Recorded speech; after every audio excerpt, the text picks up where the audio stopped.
Madame, Monsieur, bonjour et bienvenue sur la RT Sahel. Nous sommes en direct depuis l'Université de Cap-Vert. Aujourd'hui, nous allons encore parler d'une bonne pratique dans le cadre du 4e forum du partage d'expérience, des bonnes pratiques en matière de santé. Et nous allons à la rencontre de Zongo Augustin de Pathfinder International, venu du Burkina pour cette présentation. Monsieur Zongo, bonjour. Bonjour Monsieur Zerbo. Voilà, aujourd'hui, vous avez fait une communication sur une bonne pratique en matière de santé. Et quel a été donc le titre de cette communication?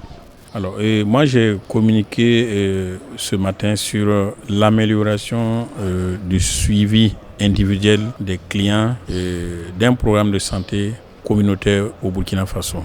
Cette bonne pratique en fait a été mise en œuvre par Pathfinder International au Burkina Faso dans deux régions, la région de l'Est et la région du Centre-Nord. D'accord. Dites-nous, quel est le résultat auquel vous êtes parvenu dans la mise en œuvre de cette bonne pratique? Ok, alors il faut se dire que la bonne pratique ici, c'est pas le projet en tant que tel, mais c'est une composante du projet qui a consisté en fait à innover dans le suivi individuel des clients, parce qu'il s'agit en fait de clients vulnérables. Dont on sait qu'en réalité il n'y a pas une attention particulière sur cette cible vulnérable. Et il s'agit des femmes parents pour la première fois. Les jeunes femmes parents pour la première fois, vous savez que c'est des personnes de par leur particularité, parce que c'est des femmes qui connaissent leur première expérience de maternité, c'est-à-dire c'est des femmes qui sont enceintes pour la première fois, ou alors elles ont leur premier enfant pour la première fois, et en plus elles ont moins de 25 ans. Donc c'est des femmes qui rentrent dans l'expérience de la maternité sans avoir été préparées. Donc il fallait en fait trouver un système de les suivre individuellement parce qu'ils ont des besoins particuliers qu'il faut adresser, et les programmes de santé de la mère et de l'enfant donnent en fait justement les services de manière indifférenciée. On pense souvent à leur attente. Alors, et justement, les méthodes de suivi classiques de ces femmes-là montrent leurs limites. Le système, justement, c'est vrai que c'est des femmes qui fréquentent les services de santé, mais entre deux visites, en fait, il fallait encore intensifier cette surveillance au niveau communautaire à travers les agents de santé communautaire. Voilà en fait l'innovation que nous avons en utilisant en fait une application mobile qui permet d'assurer l'interface entre les services de santé et la communauté, parce que cette application permet en fait d'enregistrer les femmes, d'enregistrer les événements de ces femmes. Et du coup, il y a une plateforme qui permet en fait aux prestataires d'avoir les informations en temps réel. Et en retour, ces prestataires peuvent donner en fait des consignes de suivi, et sans même que en fait la femme ne se déplace avant son rendez-vous. Quel est l'apport réel même de cette initiative? Est-ce qu'elle n'est pas que théorique? Quel est l'apport, la valeur ajoutée que cette initiative apporte à ces femmes? Ok, elle n'est pas théorique. Elle n'est pas théorique parce que nous l'avons mise en œuvre, nous l'avons expérimenté, nous avons eu des résultats. Et ces résultats, c'est que ça a permis en fait de réduire, de minimiser en fait les rendez-vous manqués et surtout les pertes de vue. Alors, ce qui était fréquent vraiment dans un système, parce que souvent c'est quoi? Les femmes viennent dans les formations sanitaires et souvent on n'a pas leur devenir en réalité. C'est des rendez-vous qu'on donne, on n'est pas sûr que ces rendez-vous sont respectés. Alors, cette innovation, c'est quoi? C'est qu'il y a un continuum au niveau communautaire. Et surtout que chaque femme a un besoin spécifique. Ok? Et ça a permis en réalité vraiment d'assurer le continuum de soins. Et l'autre avantage de cette pratique, c'est que, alors vous savez que le Burkina, depuis 2015, est confronté en fait à vraiment un gros défi sécuritaire. En fait, une mobilité réduite, que ce soit même les femmes ou bien les agents de santé. Alors, s'il y a un répondant au niveau communautaire à qui le prestataire au niveau de la formation sanitaire qui connaît la situation et les besoins réels de la femme et de l'enfant pourrait, dans la mesure de leur capacité, en fait, prodiguer des soins sous la supervision en fait, du prestataire, et tout ça à distance.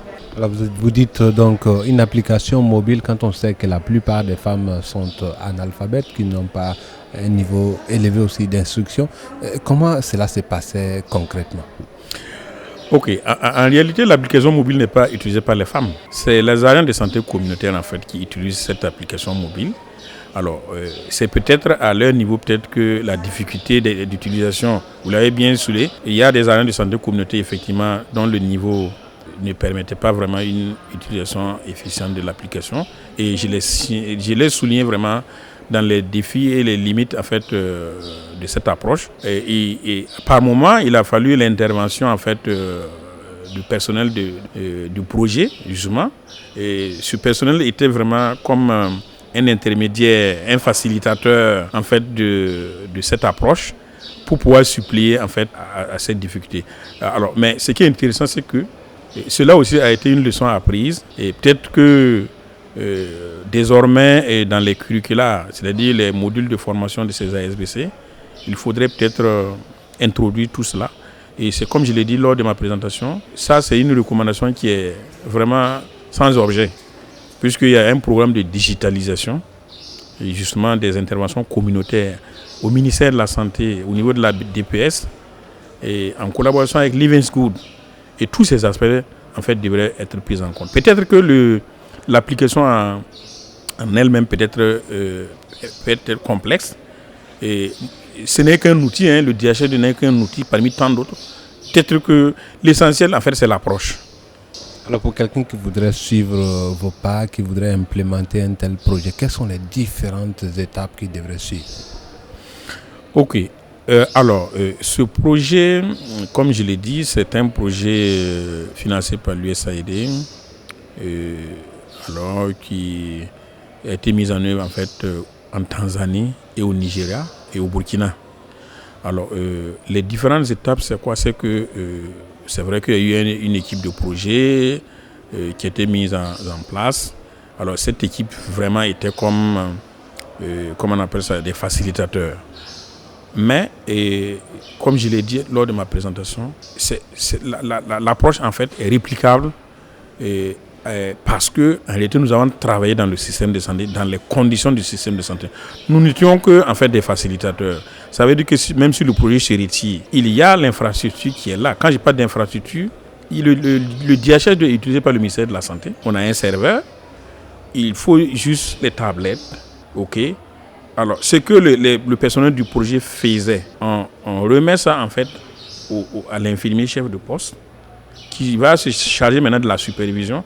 Alors donc, c'est comme si en réalité on est venu nous insérer dans un contexte, utiliser en fait, et même le travail que la SBC faisait en fait, c'est le travail classique, ça fait partie du paquet d'intervention, que ce soit les visites à domicile, les références, les causeries de groupe. Nous n'avons rien inventé. Nous avons juste formé ces ASBC. On les a équipés, chose que le ministère de la Santé aussi va faire parce qu'il y a un programme de digitalisation. Donc, tout ce que nous avons fait, en fait, c'est pour dire que c'est réplicable et ça peut se faire. Voilà. D'accord.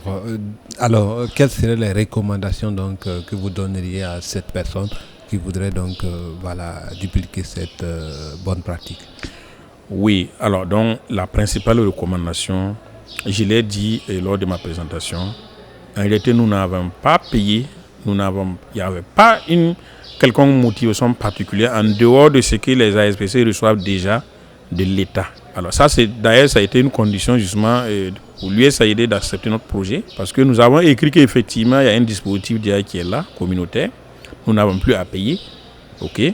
Alors, donc pour cela, il faut que la mesure gouvernementale de motivation soit toujours pérennisée, soit se poursuive. Ça, c'est la première condition. La deuxième condition, c'est que, ce n'est pas une recommandation. Je l'ai formulé, mais en réalité, c'est en cours. Il faut justement poursuivre le processus de digitalisation. D'accord, mesdames et messieurs, nous sommes à la fin de notre émission. Nous rappelons que nous étions avec Zongo Augustin, venu du Burkina Faso, pour partager donc une meilleure pratique avec la délégation, des différentes délégations venues des zones CEDEAO. Merci de nous avoir suivis. À très très bientôt et bonjour à vous.